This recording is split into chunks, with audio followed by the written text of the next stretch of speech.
TV Imaculada, o Evangelho em primeiro lugar.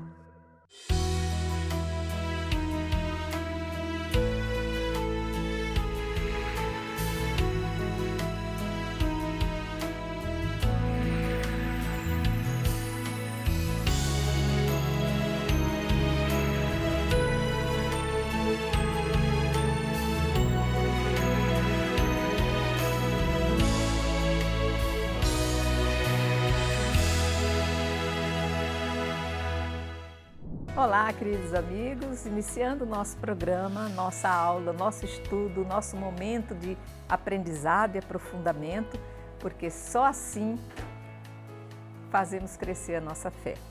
Contando hoje aqui no nosso programa com nossos dois mestres queridos, Diácono José Carlos, a quem agradeço. Muito bom estarmos juntos. Obrigada. Nossa professora Amélia, que graças a Deus está no estúdio hoje, né, Amélia? Que bom. Muito bom, estou muito feliz de estar aqui com vocês. Sempre via Skype. Gente, a nossa tecnologia é maravilhosa, né? Faz com que a gente esteja fazendo bilocação em dois lugares ao mesmo tempo. Mas hoje eu prefiro você aqui ao vivo, viu, Amélia? É muito bom estar com vocês. Obrigada. Sejam bem-vindos. Vocês também que estão em casa. Nós estamos no nosso livro do Levítico, já caminhando para o final do livro, num estudo maravilhoso, belíssimo, que tem nos feito perceber que todos os rituais, muita coisa do que nós vemos hoje, acompanhamos, intensificamos, conhecemos, tem base aqui nesse livro, né? Então hoje vamos entrar num assunto muito importante, vai se tratar das faltas e das punições daqueles que faltam para com o que foi determinado em toda a comunidade, que nesse momento está caminhando no deserto, tem a tenda das orações, a tenda do encontro, e nesse momento eles vão começar a entender toda essa tecnologia não, todo esse momento de vivenciar o sagrado. Eu vou ler para vocês o trechinho, se quiserem abrir ali o livro do Levítico, nós estamos no capítulo 20 agora. Eu vou ler o trechinho inicial, que vai do versículo 1 até o versículo 7. Que vai dizer: Yahvé falou a Moisés e disse: dirás aos israelitas, todo filho de Israel ou estrangeiro que habita em Israel, que der um de seus filhos a Moleque, será morto. O povo da terra o apedrejará, e eu me voltarei contra esse homem e o exterminarei do meio do seu povo, pois havendo entregue um dos seus filhos a Moleque, contaminou o meu santuário e profanou meu santo nome. Se o povo da terra fechar os olhos a respeito do homem que entregar um dos seus filhos a Moleque e não o matar, eu mesmo me voltarei contra esse homem e contra o seu clã.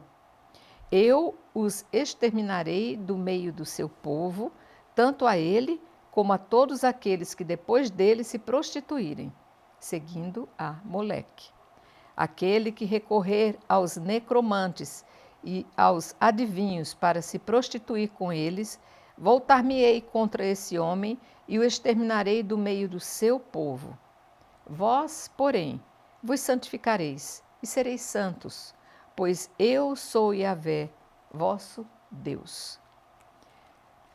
Eu quero começar pelo diácono.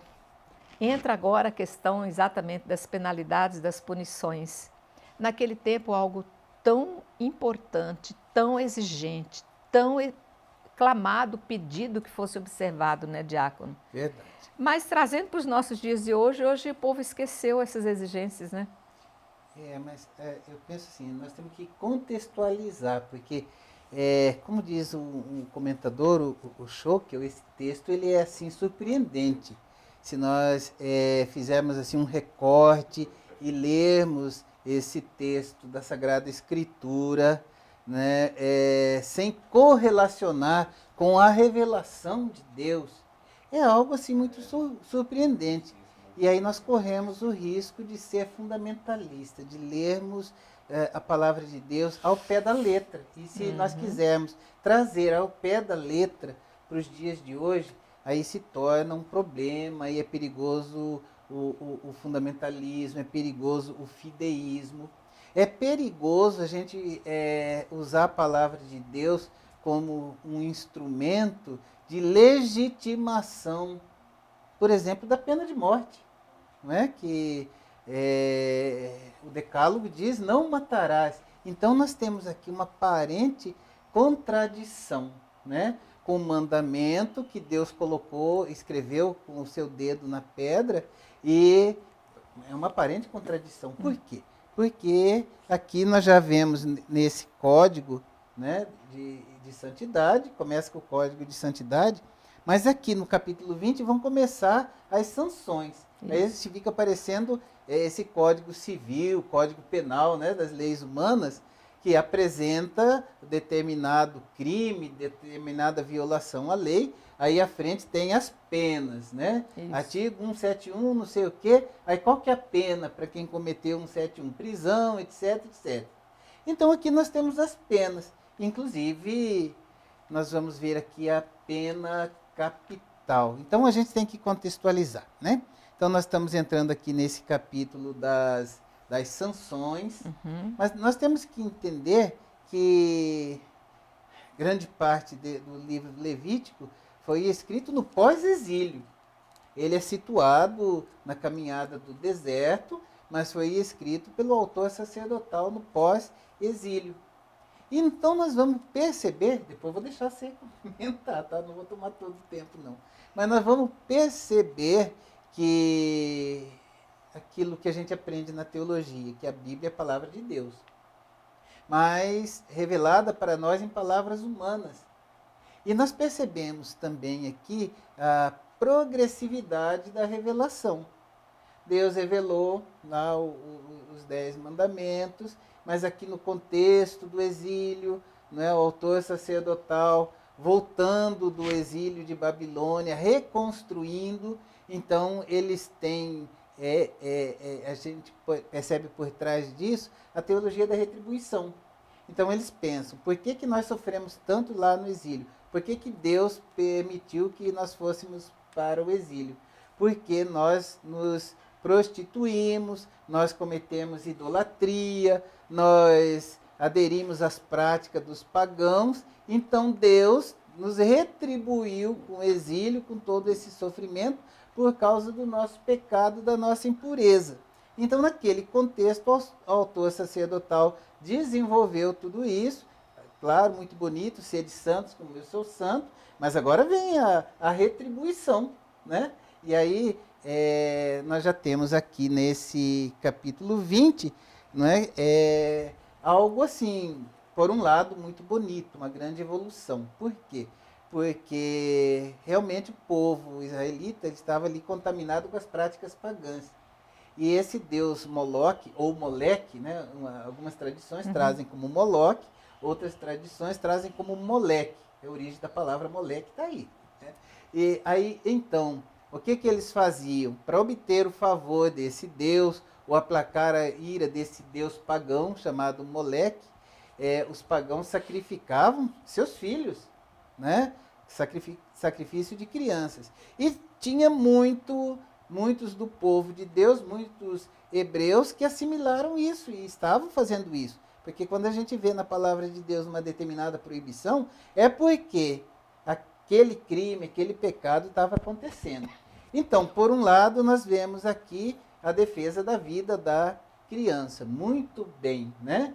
Por outro lado, nós vemos uma aparente contradição, porque quem cometer esses pecados, quem praticar adivinhação, culto aos mortos, consulta aos mortos, deve ser extirpado. Inclusive, nós vemos aqui a pena capital, né? Então, a gente vê muito claro até aqui que Deus se revela respeitando o contexto cultural. A revelação é gradativa, mas a palavra de Deus mas traduzido, transmitido para nós com palavras humanas. E outra, nós não podemos esquecer que nessa progressividade da revelação, nós vamos ter essa plenitude na pessoa de Jesus Cristo. E então nós vamos compreender plenamente. Jesus veio para dar o pleno cumprimento dessa lei, ele vai cumprir essa lei, mas vai revelar para nós que a plenitude da lei é o amor. Amélia, então a gente vê isso aqui tudo como realmente eu acho que uma maturidade diante da palavra de Deus, fazendo aquele povo perceber que a entrega a Deus traz resultados. Se você se cumpre a sua palavra, você busca santidade. Se você não cumpre, vem as consequências da falta a Deus. E aqui ele começa a tentar mostrar que essa falta de obediência vai trazer uma punição. Isso era importante naquele tempo, como é hoje. Embora o diácono tenha colocado de forma muito precisa, que é preciso a gente também não esquecer que traz resultados, virar as costas aos mandamentos de Deus, né? Então, quando a gente estudava livro do Gênesis, por exemplo, aquele capítulo que o Abraão vai oferecer o próprio filho. Isso. Então a gente já percebe que é um costume que tem de oferecer o primogênito para Deus. E ali, caso. que era o Moloque, o Moleque, como ele fala, e outros tipos de deuses também que existem, que o mundo é povoado de Deus. E exigem sacrifício de gente. E ali, para a gente entender esse contexto aqui, que o diácono explicava, ali no Gênesis com Abraão, aparece um cabrito, né?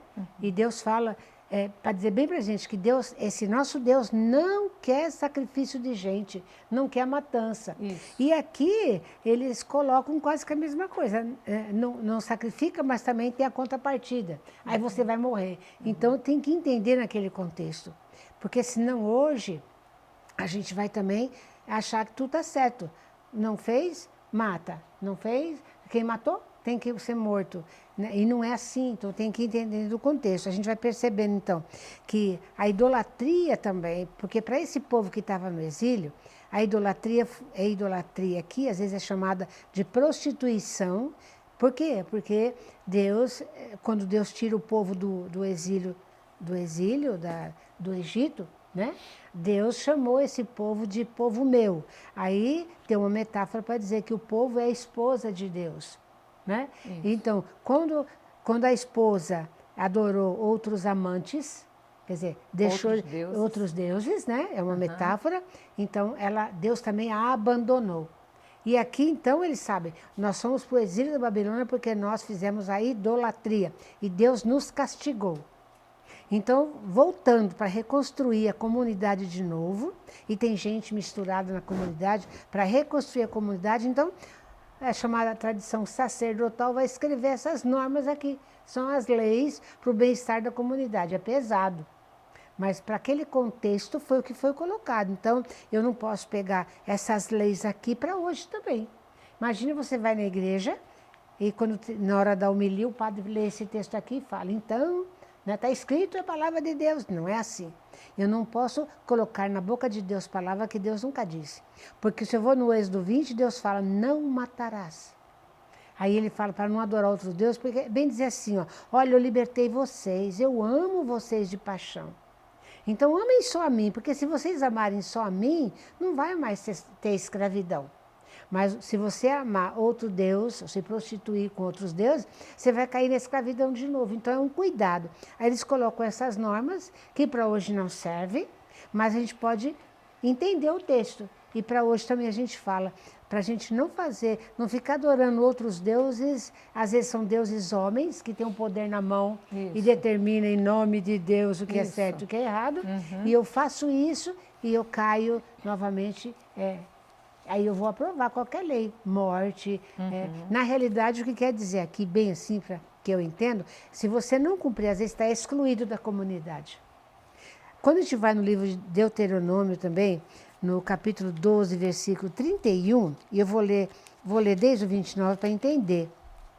Deuteronômio 12, versículo 29 em diante, ele fala assim, quando o Senhor teu Deus eliminar os povos cuja terra ocuparás, quando o povo entrar na terra, quando os desalojares para te instalares em terra, uma vez tirada do meio, aí, não cairás na armadilha atrás deles, não consulte seus deuses, nem pergunte como tais povos lhe prestavam culto, para fazeres o mesmo. Tu não farás o mesmo com o Senhor teu Deus, pois eles faziam para seus deuses coisas que o Senhor detesta e abomina, até queimam seus filhos e filhos em honra dos seus deuses. Então, aqui, ó, não sirva outros deuses, para não fazer a mesma coisa que os povos que fazem e idolatram outros deuses fazem. Então, a gente poderia dizer assim hoje, não adore outros deuses, não faça Deus de um homem que tem poder em qualquer situação, né? Mas o nosso Deus, o Deus que a gente chama de Senhor, que é o Deus de Jesus, que é Jesus, também nos diria hoje, né? Não mate, não roube, não adore outros deuses, né? Viva o projeto de Deus. Porque aqui, os capítulos anteriores chamam a santidade, né, Diácono? Então, Eu queria dizer, dizer também que essa palavra que nós ouvimos, ela é muito atual. É muito atual, né? Nesses dias que nós vivemos. Por quê? Porque que nós vemos aqui? O objetivo, a revelação que a gente vê aqui é a defesa da vida. Por quê? Porque os hebreus estavam assimilando aquele costume, aquela cultura dos pagãos de sacrifícios humanos, a morte. Então aqui, o que acontece? Por um lado, está lutando pela vida. Entre o povo de Israel não pode ter esse tipo de prática de sacrifícios humanos, a Moleque, Baal, né? Não pode ter. Mas tem aquela contradição. Então aí entra a palavra humana nessa sanção sem misericórdia, que a pessoa que praticar adivinhação, praticar espiritismo, praticar idolatria, essa pessoa deve ser morta, deve ser banida. Né? Então, assim, é uma aparente contradição. Claro, dentro daquele contexto, né, a gente não pode cometer esse anacronismo de querer que eles já tivessem a plenitude da revelação. Eles não tinham ainda. Mas ilumina os nossos dias no sentido de que nós temos grupos cristãos, pessoas que se dizem cristãs. E o que acontece? Essas pessoas cristãs, elas lutam pela vida, muito bem, né? O mandamento da lei de Deus que permanece é não matarás.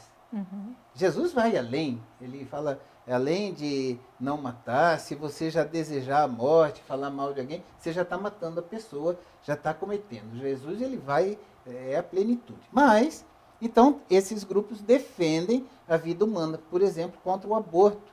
E isso é louvável, faz campanha, não é, contra o aborto, porque é algo abominável, uma abominação diante de Deus, né? Ninguém tem o direito de tirar a vida do ser humano no ventre da mãe. Ninguém tem. E nem de abreviar a vida lá na velhice, na ancianidade da pessoa. Só Deus pode. Então, os cristãos, a igreja, ela é contra, né, o aborto, né? Mas, por outro lado, tem alguns cristãos que defendem a pena de morte. Então, a mesma contradição que nós vemos aqui, essa aparente contradição que nós vemos na revelação, que é palavra de Deus e palavra humana, nós vemos nos dias de hoje. Alguns grupos, não são todos, que defendem, claro, a vida do ser humano no ventre da mãe. Glória a Deus por isso. Mas essas mesmas pessoas defendendo a pena de morte, dizendo que bandido bom é bandido morto. Eu estou falando de cristãos, né? Então, veja bem, embora nós já tenhamos conhecimento da plenitude, né, de Jesus que veio para que todos tenham vida e vida em abundância, nós tenhamos já a plenitude da revelação em Jesus, tem alguns cristãos que querem voltar lá na antiga aliança, naquele contexto, defendendo a pena de morte. Então é necessário que nós cristãos, exemplo do que o Papa Francisco ele colocou no nosso catecismo, tem um artigo que até antes do Papa promulgar, né, reformar essa parte do catecismo, dizia sobre a legitimidade da pena de morte em alguns casos. Aquele bandido incorrigível, né, que não tem jeito, se soltar ele é um serial killer, etc. Então, a igreja admitia, para o bem da sociedade, que a pena de morte, nesses casos, exceção. Né? Mas o Papa Francisco coloca que, diante do avanço da tecnologia, a possibilidade de guardar essa pessoa num manicômio, num presídio em que ele fique, que vai proteger a sociedade, não se justifica de modo algum a pena de morte, porque Deus, nosso Deus, é o Deus da vida. Mas, entretanto, tem alguns cristãos que defendem a vida no nascituro, mas acham plenamente viável a pena de morte. Então, assim, o que nós vemos aqui, né? Essa contradição de antes, que já foi iluminada pelo Evangelho de Jesus, mas que alguns cristãos querem voltar aqui por causa de uma interpretação, podemos dizer assim, enviesada, né, da Sagrada Escritura, uma interpretação fundamentalista da Palavra de Deus. Ok. O assunto é ótimo, precisamos continuar, mas vou pedir um pequeno intervalo e já voltamos.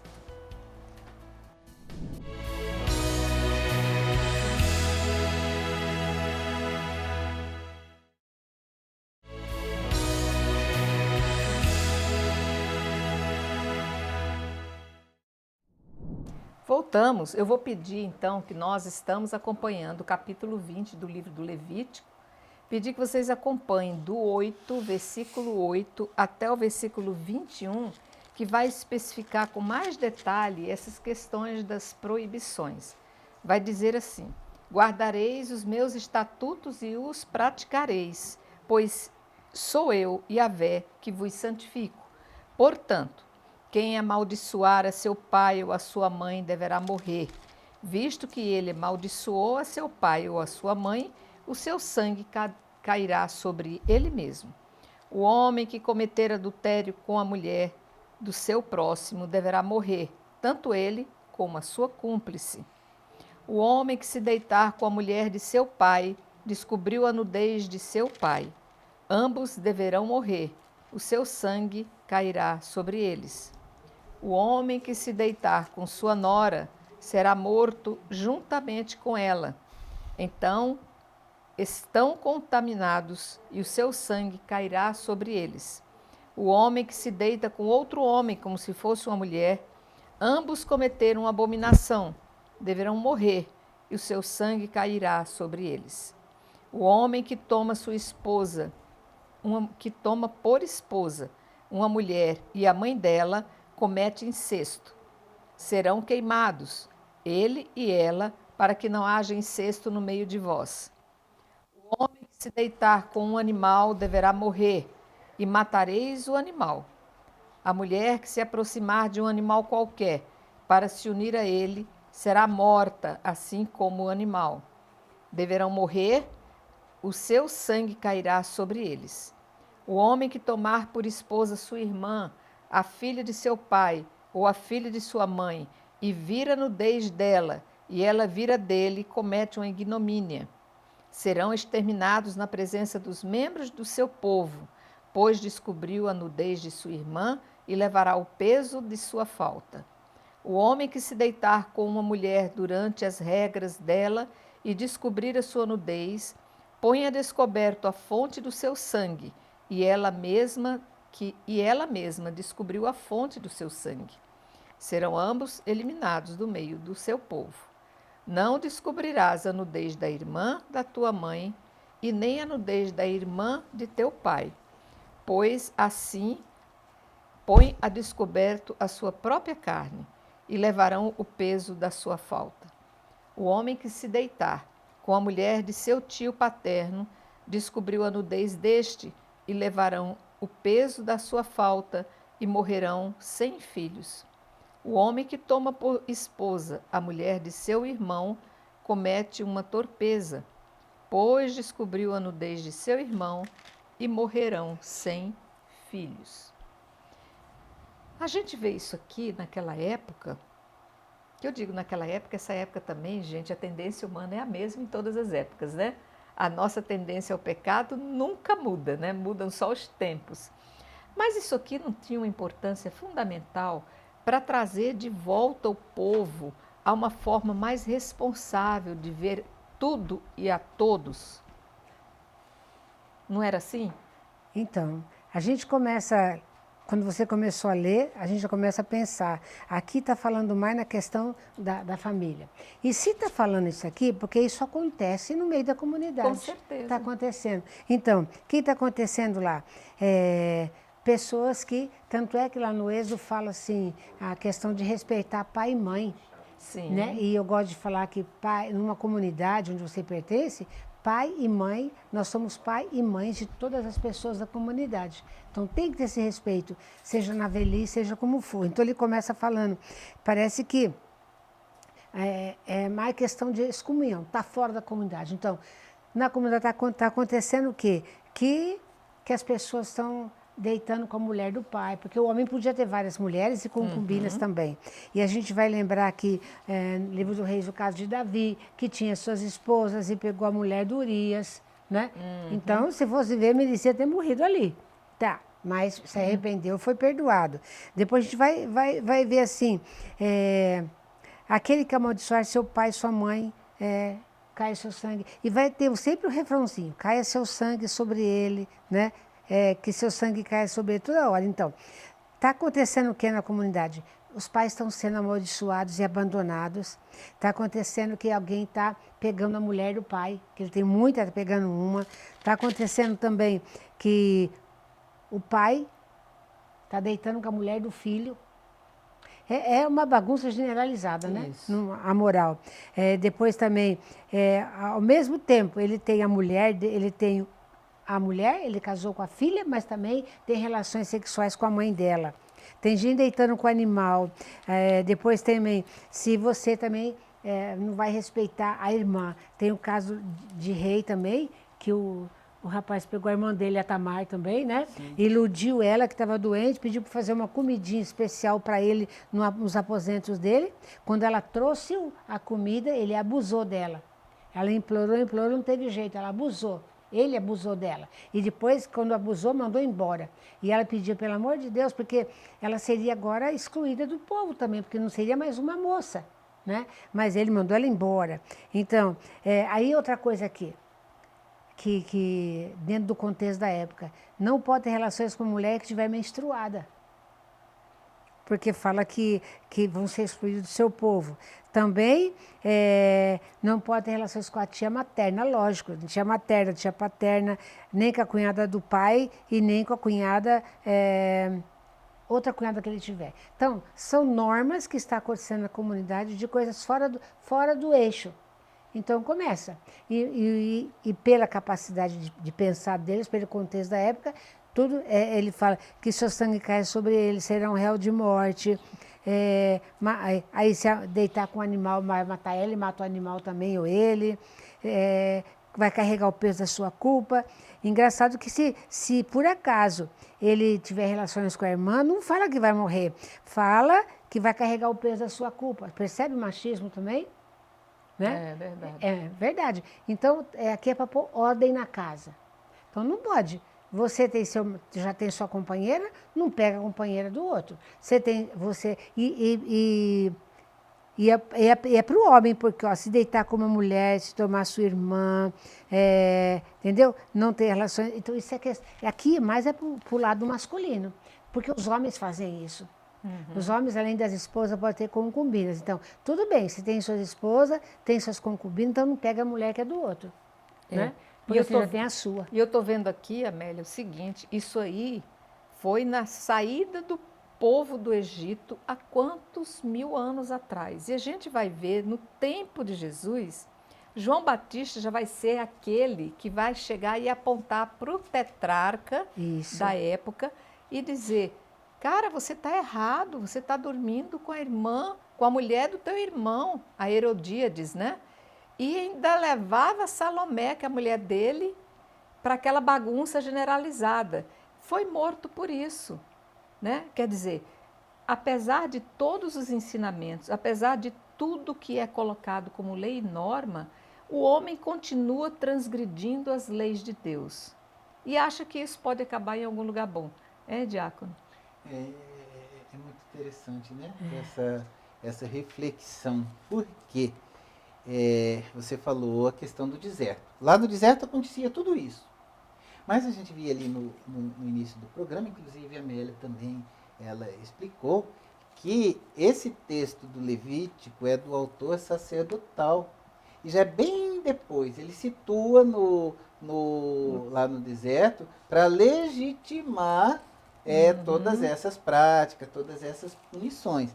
Mas é lá no tempo da volta do exílio, já é no pós-exílio, reconstruindo Jerusalém, né? Reconstruindo Israel. Tá. Mas a gente percebe que o que acontecia no deserto continua acontecendo no meio desse povo que está se reconstruindo. Deus havia perdoado, Deus havia permitido que Ciro voltasse, ganhasse a guerra contra a Babilônia, e Ciro, ele liberta o povo, fala, não, vocês podem voltar, adorar o seu Deus, desde que vocês paguem imposto para mim, tá tudo bem. Então vocês podem voltar, e volta lá com Esdras, Neemias. E é nesse contexto que eles estão reconstruindo Jerusalém, mas o povo persiste no pecado, embora já tendo conhecimento da lei de Deus, né? Agora, é interessante, né? Ele parece assim também que aplica-se um pouco à teologia do terror. Não sei se vocês já ouviram falar da teologia do terror. Do medo, né? Do medo.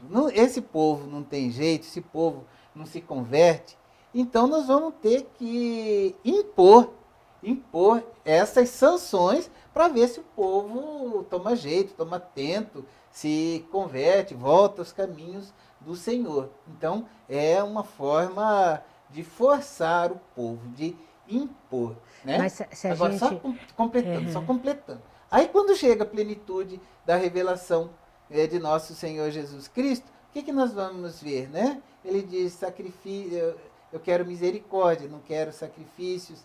Deus não deseja a morte do pecador, mas que ele se converta. Aí então nosso Senhor, que é Deus, que é a própria revelação, ele é a palavra de Deus, ele é Deus, então ele vai revelar para nós que não é desse jeito. Ele vai revelar para nós que Deus não impõe. Ele sendo Deus, ele não impõe. O que nosso Senhor Jesus Cristo faz? Ele propõe e mostra o caminho, né? Eu sou o caminho, a verdade e a vida, amai-vos uns aos outros como eu vos amei. Mas também ele deixa claro, né, que se a pessoa fizer essa opção, amar mais esses pecados que estão aqui, idolatria, fornicação, tudo isso que a gente vê aqui, zoofilia, até zoofilia tem, antigamente chamava de bestialidade, agora chama de zoofilia. Ficou chique, mas é a mesma coisa, o pecado é o mesmo. É o mesmo pecado, né? Adultério, todas essas coisas. Se a pessoa persistir, vai ouvir diversas vezes, né? Se a pessoa persistir, aí chega no leito de morte, ainda tem jeito para essa pessoa, não é? Porque a igreja abre as portas da misericórdia, Deus abre as portas da misericórdia. Até o último minuto, você ainda tem chance de se arrepender de tudo isso, como o Dimas, né, o ladrão da cruz, que era terrível, era um bandidão mesmo. Mas no último minuto, Senhor, lembra-te de mim quando estiveres no teu reino. Ele alcançou o perdão. Agora, se a pessoa não fizer como Dimas lá no último minuto e fizer como o outro ladrão, aí Deus é misericordioso. Mas ele deixa a pessoa escolher, você quer a vida ou você quer a morte, né? Então, não é Deus que condena, mas aí agora a própria pessoa vai se condenar. Mas é interessante também que, de certa forma, a gente já antevê ali, eles já estão começando a ter uma ideia, porque ele fala que o peso, como que é o refrãozinho, Amélia? O peso do pecado recaia sobre eles. Que seu sangue recaia sobre eles. Sempre, recaia sobre eles. Por quê? Porque eles escolheram aquela fornicação, aquele adultério, a zoofilia. Eles escolheram a idolatria. Recaia sobre eles. Então, de modo imperfeito, já começa a vislumbrar aquilo que Jesus vai revelar plenamente. Amélia, mas se você não ficar toda hora recordando para o teu filho que se ele for botar o dedo na tomada, ele vai levar choque, você não vai querer que ele passe por essa experiência, porque você sabe que aquilo pode ser mortal. O que Deus faz? Através de geração e geração, está esperando que a igreja que o representa, que é a sua palavra viva, recorde isso para os seus filhos, para que eles não venham a ter morte violenta porque insistiu em botar o dedo na tomada. Mas não que Deus vai matar, né? É porque ele tem uma ação e tem uma reação. Você colocou o dedo na tomada, vai ter um choque, pode até morrer. E outra coisa importante, quando a gente lê um texto desse, a gente olhar para a nossa realidade hoje. Quanto feminicídio a gente está vendo aqui em Campo Grande, no Mato Grosso do Sul e no mundo todo. Então, a gente perceber que mais do que num contexto desse nos ajuda, como você fala numa comunidade, a gente ajudar as pessoas. Você falava em educar a criança para não pôr na tomada. Então, cabe a nós, pais e mães também, a escola, próprio governo, educar as crianças e os jovens para o respeito mútuo um com o outro, né? Com as meninas, entre crianças e até os adultos têm que ser novamente educados, evangelizados. Quanto assassinato de criancinha, de menininha pequenininha que tem acontecido por homens que estrupam, que matam. Que abusam, né? Que abusam, então, de meninos e meninas. Então, a gente tem que ter... esse texto nos ajuda para que a gente possa também educar, ensinar as crianças, a juventude, esse respeito que tem que ter. Sim, isso funciona também, gente, não só no trato com as coisas divinas, mas também no trato, vamos dar um exemplo bem básico mesmo, como, por exemplo, no trânsito. Sim. Se você acha que você tem um sinal na tua frente, um sinaleiro, e você diz, eu passo como eu quiser, eu não vou obedecer, você sabe que se você transgredir o sinal vermelho, você corre o risco de morrer por uma batida e matar. Então, as leis são feitas não só para temorizar os homens, mas para mostrar que existe um código que deve ser observado. Porque se você vive em comunidade, você tem que respeitar e você vai querer, claro, ser respeitado naquilo que você quer colocar como uma verdade, como algo que deva ser visto, né? Quando a gente fala assim, tua palavra é lâmpada para meus pés e luz para o meu caminho. Isso. Então, a palavra de Deus que a gente escuta é lâmpada para meus pés, para mim, quando caminhar, saber o que Deus quer. Exatamente. Então, é isso que a gente está falando. Essa palavra aqui não dá para levar ao pé da letra, nunca. Deus não quer a morte de ninguém, mas serve para a gente abrir os olhos, antenar, perceber o que está acontecendo na nossa sociedade, né? Enquanto cristãos, ou mesmo quem não é cristão que está ouvindo a gente, a perceber que tudo que está acontecendo no mundo é falta de Deus, é falta de educação, né? Falta de respeito, em todo sentido, não só na igreja, mas como você fala, no trânsito, na política, na economia, no social. A gente tem que aprender a saber que tem limites para tudo. E eu não posso fazer tudo o que eu quero. A minha vontade não pode ser imperiosa. Não. E só para finalizar esse capítulo, eu vou pedir que vocês acompanhem aí do 22 até o 27, que vai dizer que guardareis todos os meus estatutos, todas as minhas normas, e os poreis em prática. Assim, não vos vomitará a terra a qual vos conduzo para nela habitades. Não seguireis os estatutos das nações que eu expulso de diante de vós, pois elas praticaram todas essas coisas e por isso me aborreci delas. Também vos tenho dito, tomareis posse do seu solo, que eu mesmo vos dou por possessão, uma terra que mana leite e mel. Eu, Yahvé, vosso Deus, separei-vos desses povos. Fareis distinção entre o animal puro e o impuro, entre a ave pura e a impura. Não vos torneis vós mesmos imundos com animais, aves e com tudo que rasteja sobre a terra, pois eu vos fiz pô-los à parte como impuros. Sereis consagrados a mim, pois eu, Yahvé, sou santo, e vos separei de todos os povos para serdes meu.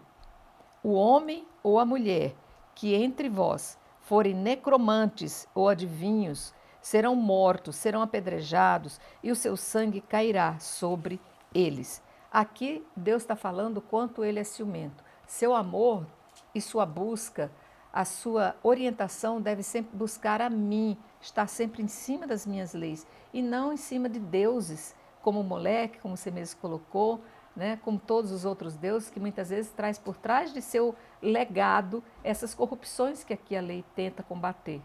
Então,